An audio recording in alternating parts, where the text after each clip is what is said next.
মা ফোন করছে কেন? হ্যালো, কোথায় আছে?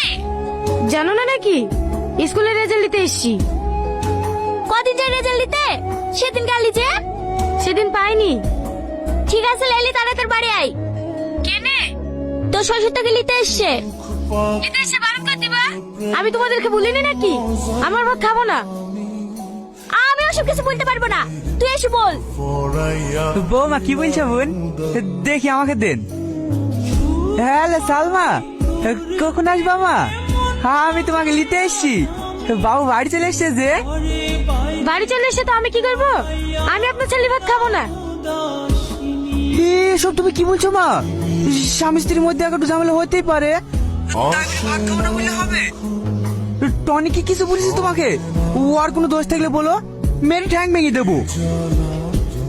ও আবার কি দোষ করবে? যে স্বামী বয়স সকালে পূরণ করতে পারে না সে স্বামী আমার দরকার নেই। ডিভোর্স পেপার পাঠিয়ে দেবো। আপনার ছেলেকে সই করে দিতে বলবেন। আমি আর আপনার ছেলে ভাত খাবো না। রাখছি।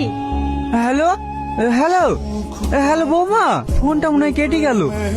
বোন আর একবার ফোনটা লাগিয়ে দেন না। ছেড়ে দেন ভাই, মেয়ে যখন যেতে চাইছে না, আপনার ছেলেকে বলেন না ছাড়ছুড় করে নিতে। চোর করে তো আর সংসার করানো যায় না। এই সামের চ। আর একবার বৌমাকে ফোনটা লাগিয়ে দিলে হতো না? কি বারবার অপমানের যাচ্ছি? ওরা বলছে তো ডিভোর্স দিয়ে দেবো। দেশে কি মেয়ের অভাব নাকি? চ, অতি ভালো মেয়ের সাথে সেলিব্রিটি দিয়ে দেবো। ভালো মেয়ের সাথে বিয়ে দেবে?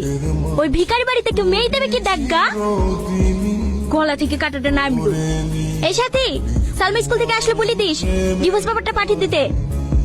আর কোন স্কুল মাস্টারের সাথে প্রেম করছে তার বাপ মাকে আসতে বল, অল্প দিনে বিটা দিয়ে দেবো। ঠিক আছে মা। কি গো, একা আসছো যে? সালমা আসলো না? না, ও আর এ বাড়িতে কোনোদিনও আসবে না। কেনে? আমরা নাকি গরিব, আমার ছেলে নাকি ও সকালে আর কিছু পূরণ করতে পারে না, তাই ওরা ডিভোর্স চাইছে।